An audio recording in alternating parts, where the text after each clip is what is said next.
being an indie author these days is hard. It's not for everybody. There's some wonderful indie authors out there, and they're all featured on my channel. But why would someone want to take that leap to from their day job to being an indie author? Today's guest, who is a fellow Aussie, which I'm so excited about, is Hartwell. She's come to my channel, and she's going to tell you exactly why someone would want to be an indie author. Here she is. Welcome to the channel, Em. Can I call you Emma? You sure can. Call me Em. Em. All right. Okay. Okay. Welcome, Em, to the channel. Thank you. Thank you so much for having me today.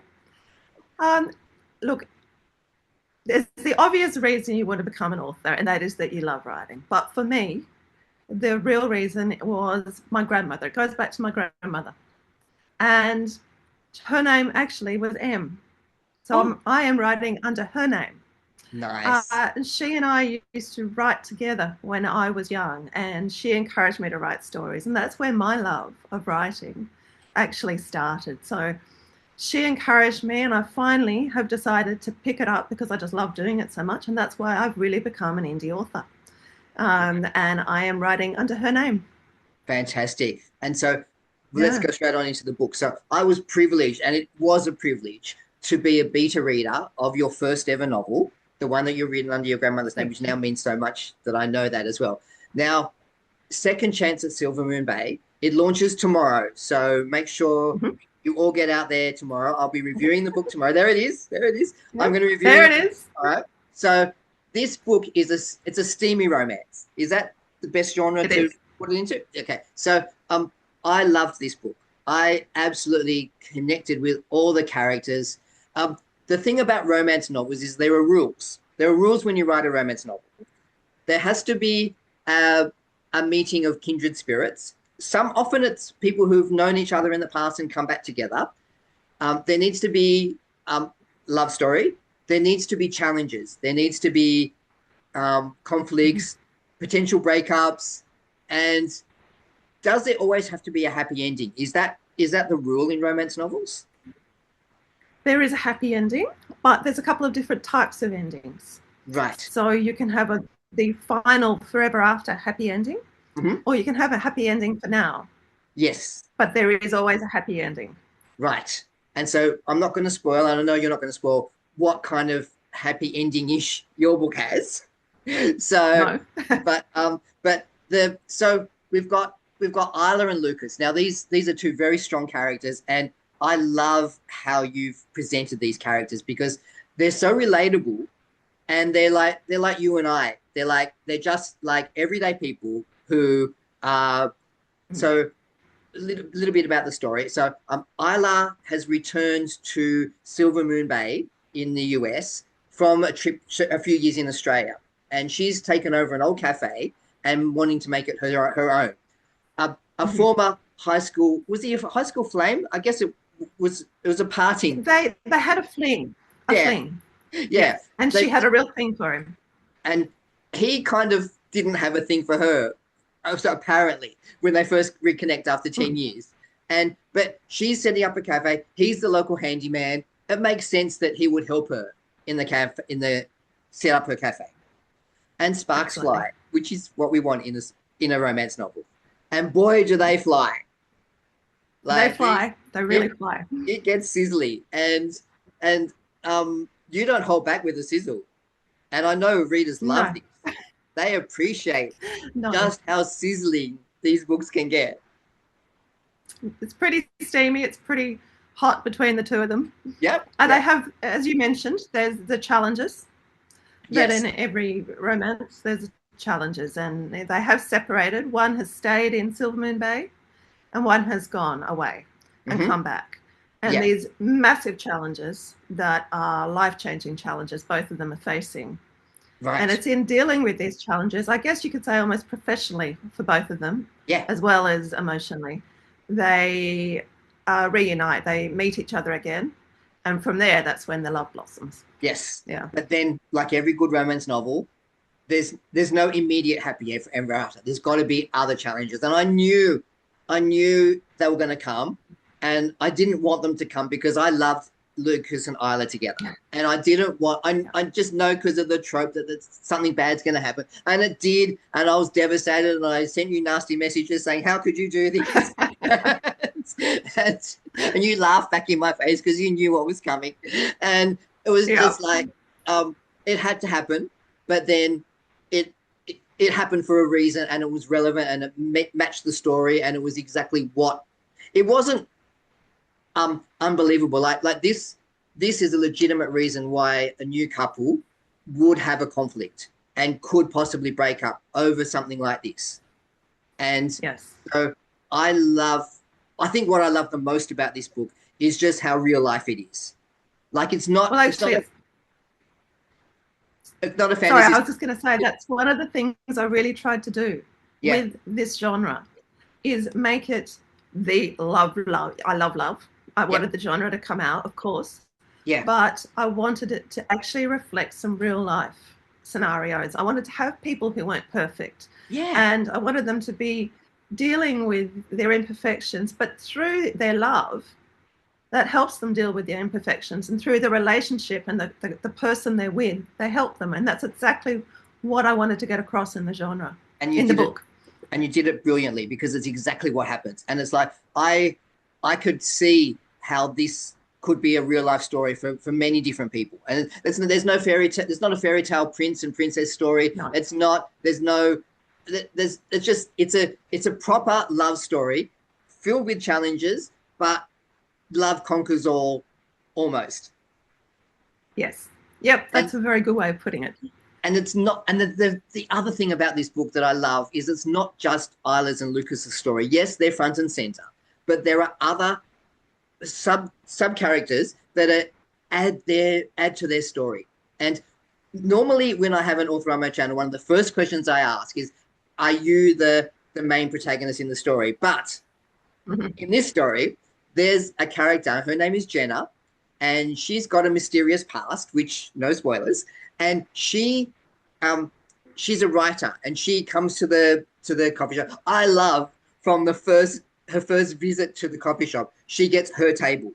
And from then on, she's always at her table, even after the first day. So Jenna's a writer. She's attractive, she's blonde, she's a talented writer. Are you Jenna? I love that question. In fact, I'm not, but it's an interesting question because there's an awful lot of characteristics that we both share, might put it that way. So in her personality. Right. But no, I'm not running away from what she's running away from. Thank goodness for that, because, no spoilers again, but Jenna's backstory is one of the highlights of the book because it adds an element of intrigue and an element of mystery that most romances don't always have. And so I like this little subplot. So, and then I've also tried to put in a few backstories with some of the secondary characters with the intention of them getting their own story in future books in the series. Yay. I was going to ask you if you're going to do that because, I mean, Cooper needs his own story. Jenna needs her own story. Cooper's a hot boy. He really is. Cooper is Cooper is the main barista at the cafe, and he's a fellow Aussie like Em and I are. He is a fellow Aussie. And he's very Aussie. And I don't often get to read. Most of my indie authors come from the US, and I don't often get to have a real Aussie character in a book that I read. And Cooper's just like, he's like the modern man's Crocodile Dundee in a way. He's the new gen of Crocodile Dundee, and he really is. Yeah. But he's a sexy man, and Jenna's a lucky lady to have Cooper by her side when he's by her side. Yes, exactly. Cooper is, I mean, I couldn't be an Australian author and not put an Australian in there. Right. I just couldn't. Right, yeah. And Cooper is based on somebody that I know. Mm-hmm. Good. And he is a gorgeous person, and he's a sexy man, and he's a gorgeous person, and so that's what I wanted to come across with Cooper. Great. So does he know? Person? Does the real life Cooper know that he's in the book? Yes, he probably does. I mean, I've mentioned it. I haven't really had a discussion about it, but yes, he will definitely be reading it, and he does know Great. he's there. Yeah. Fantastic. Yeah. So I mean, Yeah. so Second Chance at Silver Moon Bay. It's a romance. It's a sizzle romance. It ticks all the boxes of all the romance rules. It's what you want, and I I devoured it, and I just had to keep reading and reading and reading Oh, and that's great. sending you messages about what I liked and what I didn't like, and it was a lot of fun, and so you are going to do future books, and so yes, again, it's released tomorrow. Everybody, get out there, get on Amazon, go to your favorite bookshop, wherever you need to do to get this book, Yeah. because you do need to read this book. You do need to support Em because she's writing under her grandmother's name. How can you not support that? And it's a Oh, thank wonderful, you. But it's yeah. a wonderful first book. And I'm also already privileged to be reading the beta version of the second book. So I kind of already know in advance who the second book's about. And I'm thrilled because I wanted this person's story next. So happy about this. So you said there's six in the series. You're going to do. Oh no, actually, I'm going to do 12 eventually. Wow. So Wow. yeah, and I'm going to swing around to a lot of the main characters over and Mm-hmm. over, Yep. and there will be one main character per book. Yep. But I am going to have a lot of cross-referencing between them. Great. And, as I mentioned, that was one of the main reasons to develop, not just have the book just from two people's perspective to start with, Mm-hmm. but to add some other characters in and develop them. So it wasn't just from Isla and Lucas's point of view. Great. So Because yes, I am really excited about the next book. I'm well, Yeah. I'm up to chapter 7. I can tell everyone right now, and I love it. I love it because I love this person's story and wanted more of this person's story. So I'm so thrilled to have this. The We haven't even touched on um Isla's sister yet. So Isla's sister is a high powered lawyer, and she's a great She character as is. well. And so this is what is great is that yes, Isla and Lucas are the main characters, but the secondary characters hold their own, and their stories are worth reading this book for, and all the future books as they come along. Yeah, I mean, it's based really on three main girls Yeah, and their relationships. great. Yes. And So and those three main girls are going to stay front and center throughout the series. great. And I'm excited for Yes. all 12 So books. without giving anything away, that means we will eventually have happily ever afters, but we may not, All right. have them at this stage. Yeah. And that yes, and that's what makes me want to read the next book, because I was satisfied with the ending, but I want more. Because I don't know if you Good. remember my message to you at the very end when I sent you the message and I said, "Are you sure you want the book to end this way?" And that's I'm not saying anymore, but that's what I said to you. Are you Yes. sure you want the book to end this way? And you said, "Yes, I am," because there's more stories to tell. There's more Yes, coming. yes. Yes. So, and Yes. that's as much of a Exactly. spoiler as we're going to give. So all right, last chance, second chance at Silver Moon Bay. It launches tomorrow. I'll be doing the launch day video of the book with my full review of the book tomorrow. Please support Em Hartwell because she's a great writer, and this is book 1 of 12. You can just imagine how great they're going to be, the whole series. So, thank I'm you so having a much. lot of fun, and I want to thank you for also reading and your feedback to me, because that's been enormously helpful as well. So thank You're, you you're very welcome. I loved for reading the having me book. here today too. Yeah, well, and I'm thrilled that you're on the channel too. So when a couple more books are out, let's do this again and talk about how the Love characters have to. evolved, and we'll have more. We might even have some secrets for the viewers who are listening in by that point. I'm sure we will. So So, yes, thank you. all right, thank you so much for coming on the channel, and I'll be looking forward to reviewing this book tomorrow. Thank you.